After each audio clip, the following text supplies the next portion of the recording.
Dans la Bible, il y a beaucoup d'avertissements. Il y a des avertissements concernant notre style de vie, concernant les gens qui nous entourent, concernant les temps de la fin et plein d'autres.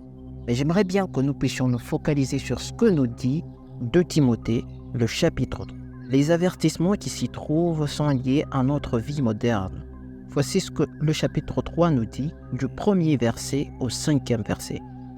Sache que dans les derniers jours, il y aura des temps difficiles, car les hommes seront égoïstes, amis de l'argent, fanfarons, hautains, blasphématoires, rebelles à leurs parents, ingrats, irréligieux, insensibles, déloyaux, calomniateurs, intempérants, cruels, ennemis des gens de bien, traîtres, emportés, enflés d'orgueil, aimant le plaisir plus que Dieu, ayant l'apparence de la piété, mais reniant ce qui en fait la force. Éloigne-toi de ces hommes-là. Ici, nous voyons Paul qui avertit Timothée en lui disant que les gens seront corrompus. Les gens diront qu'ils ont Dieu, mais on ne verra pas la puissance de Dieu dans leur vie.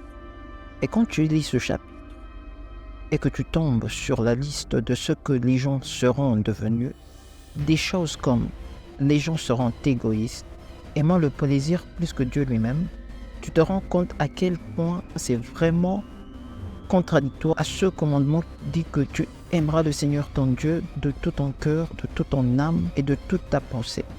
Maintenant, en tant que chrétien, j'aimerais bien que nous puissions répondre à ces questions. Allons-nous aimer le plaisir plus que Dieu? Car c'est là que ça devient difficile. Sommes-nous prêts à laisser le plaisir de ce monde pour nous donner à Dieu? Eh bien, nous devons nous rassurer que nous n'avons aucune caractéristique des hommes qui ont été cités dans cette liste.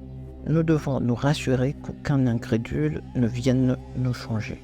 Alors, faisons attention aux faux prophètes, à la fausse doctrine qui sera là pour nous injecter du venin, que notre foi soit affectée, sachant que la foi en Dieu est la chose la plus précieuse que nous avons. Mes frères et sœurs, soyons éveillés et que le Saint-Esprit nous aide dans le discernement afin que nous ne puissions pas tomber dans la perdition. C'est dans le nom de Jésus-Christ que je fais cette prière. Que Dieu vous bénisse.